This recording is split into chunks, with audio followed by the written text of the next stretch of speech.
2014 ஆனந்த் விஸ்வநாதன்ங்கிற ஒரு டீச்சர் மூணார்ல கைது செய்யப்பட்டாரு. அவர் ஏன் கைது செய்யப்பட்டார்னா 5 பொண்ணுங்க அவர் மேல கம்ப்ளைண்ட் கொடுத்திருந்தாங்க. ஹராஸ்மெண்ட் பாலியல் கேஸ் கொடுத்திருந்தாங்க. 11 வருஷம் கழிச்சு 2025ல இப்போ சில தினங்கள் முன்னாடி அவர் நிரபராதி, அவர் மேல தப்பு இல்லை அப்படின்னு கோர்ட் அனௌன்ஸ் பண்ணியிருக்கு. எத்தனை வருஷம் கழிச்சு? 11 வருஷம் கழிச்சு.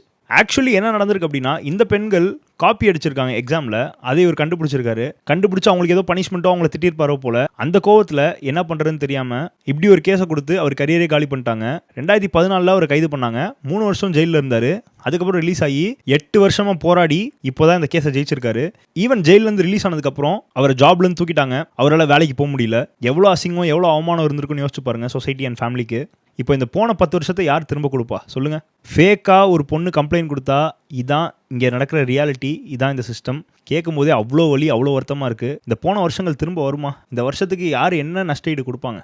ஒரு நஷ்டஈடு கொடுக்க மாட்டாங்க. அப்படியே கொடுத்தாலும் அது ஜஸ்டிஃபை ஆகுமா? நான் சிம்பிளாக என்ன கேட்குறேன், இந்த ஃபேக் கம்ப்ளைண்ட் கொடுத்த 5 பெண்களுக்கும் ரொம்ப கடினமான ஒரு பனிஷ்மெண்ட் கொடுங்க.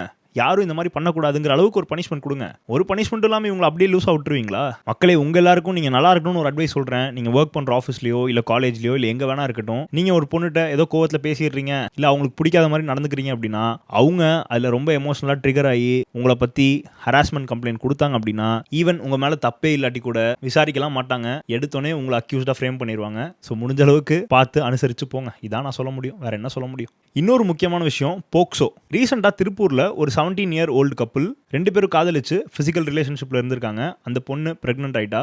இப்போது அந்த பொண்ணு ஃபேமிலியிலேருந்து அந்த பையன் மேலே ஒரு கம்ப்ளைண்ட் கொடுத்தாங்க. அந்த கம்ப்ளைண்ட் கொடுத்தோன்னே அந்த பையனை போக்சோ ஆக்டில் அக்யூஸ்ட் ஆக்கிட்டாங்க.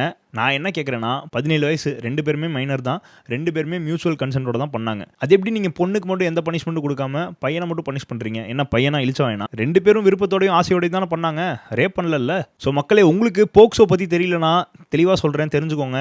இப்போது 18 வயசு கீழே ஒரு கப்புள் ஃபிசிக்கல் ரிலேஷன்ஷிப் வச்சிருக்காங்க அப்படின்னா, பொண்ணு ஃபேமிலியிலையோ இல்லை பொண்ணு வீட்டு சைட்லேருந்தோ ஒரே ஒரு கம்ப்ளைண்ட் தான் பையனை தூக்கி உள்ளே வச்சிருவாங்க. No questions ask. இதான் ரியாலிட்டி. ஆனால் நியாயமாக 2 பேருமே ஈக்குவலாக 50-50 தான். 2 பேரையும் விசாரிக்கணும், 2 பேருக்கும் ஒரே பனிஷ்மெண்ட் தான் கொடுக்கணும். ஆனால் அப்படி கிடையாது. உமனுக்கு இதில் பார்ஷியாலிட்டி உண்டு. பெண்களுக்கு தான் இது ஃபேவரபுளாக முடியும். ஸோ மெயினாக 18 வயசு கீழே இந்த வீடியோ பார்க்குறீங்கன்னா மறக்காம தெரிஞ்சுக்கோங்க. நீங்கள் இதை பற்றி என்ன நினைக்கிறீங்கன்னு மறக்காம கமெண்ட்டில் சொல்லுங்கள். அப்படியே 18 வயசு கீழே இருக்கிற உங்கள் ஃப்ரெண்டுக்கு மறக்காம இந்த வீடியோ ஷேர் பண்ணுங்கள். தேங்க்யூ.